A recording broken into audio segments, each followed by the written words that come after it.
আমি কয়েকটা বিষয় তার কাছে আমি উপস্থাপন করতে চাই, যেখানে যে চিকিৎসা পর্যটনের কথা বলা হয়েছে, মেডিকেল ট্যুরিজমে বেসরকারি সংস্থাকে আমন্ত্রণ জানানোর বিষয়টি উল্লেখ করা হয়েছে, অত্যন্ত সাধুবাদযোগ্য বিষয় এবং এটা একটা ইউনিক আইডিয়া আমি মনে করি।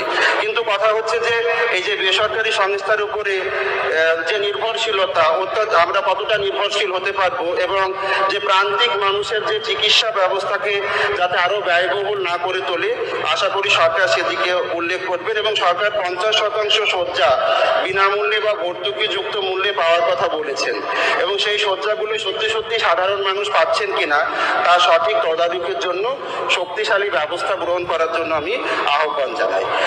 আমি বিগত সরকারের সময় 2017 সালে যে West Bengal clinical establishment regulatory commission গঠিত হয়েছিল, আমরা দেখেছি এখানে শাসক বিরোধীর বিষয় নয়, বিশেষ করে যারা ভিকটিম বা সাফারার হচ্ছেন, বারবার আমরা অভিযোগ দেখেছি যে এই বেসরকারি স্বাস্থ্য পরিষেবা প্রতিষ্ঠানে অনেক মানুষ নানানভাবে বঞ্চিত, নানান সমস্যার সম্মুখীন হয়েছে।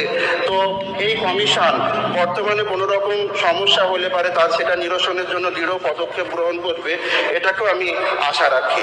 পাশাপাশি আমি ইতিমধ্যেই বলেছি, ভর্তি হওয়া রোগীদের খাবারের বাজেট বৃদ্ধি এবং প্রধানমন্ত্রী ভারতীয় জনঔষধি পরিযোজনার মাধ্যমে সস্তায় ওষুধ সরবরাহের উদ্যোগকে স্বাগত ইতিমধ্যেই জানিয়েছি। আবার কিছু কিছু ক্ষেত্রে মাঠ পর্যায়ে কিন্তু এর বাস্তব চিত্র কিন্তু ভিন্ন। অনেক জায়গাতেই জনঔষধি কেন্দ্রগুলোতে প্রয়োজনীয় ওষুধের জোগান নিয়মিত থাকে না। এ ব্যাপারেও আমি যদি কোনো অভিযোগ থাকে দ্রুত এবং কার্যকরী সমাধানে সক্রিয় পদক্ষেপের প্রত্যাশা রাখছি।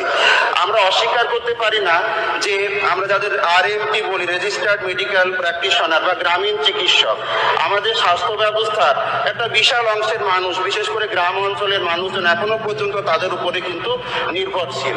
বিভিন্ন সময়ে সরকার তাদের কথা চিন্তা ভাবনা করেন যে তাদের ট্রেনিং এর মাধ্যমে তাদেরকে কিভাবে প্রাথমিক যে স্বাস্থ্য ক্ষেত্রে কিভাবে তাদেরকে কাজে লাগানো যায়। বর্তমান সরকারের কাছেও আমি আবেদন রাখবো যে এই যে RMP যারা চিকিৎসক রয়েছেন, ইতিমধ্যে ওনারা একটা ডেপুটেশনও দিয়েছেন, তাদের ব্যাপারে যদি তাদেরকে কিভাবে কাজে লাগানো যায় এ ব্যাপারে যদি কোনো ভাবনা চিন্তা যদি থাকে প্রাথমিক ক্ষেত্রে।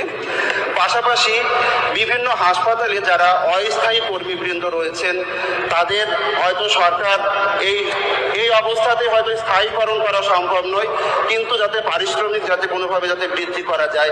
আমার সাগরপাড়া হাসপাতালে কিছু যারা অস্থায়ী কর্মীবৃন্দ তারা মাত্র 1000 টাকা পারিশ্রমিকে কাজকর্ম করেন। এইটা তাদের যাতে ন্যূনতমভাবে তাদের দিকটা যাতে দেখা হয়, এর জন্য আমি মাননীয় স্বাস্থ্যমন্ত্রী মহোদয়ের কাছে আমি আবেদন করব।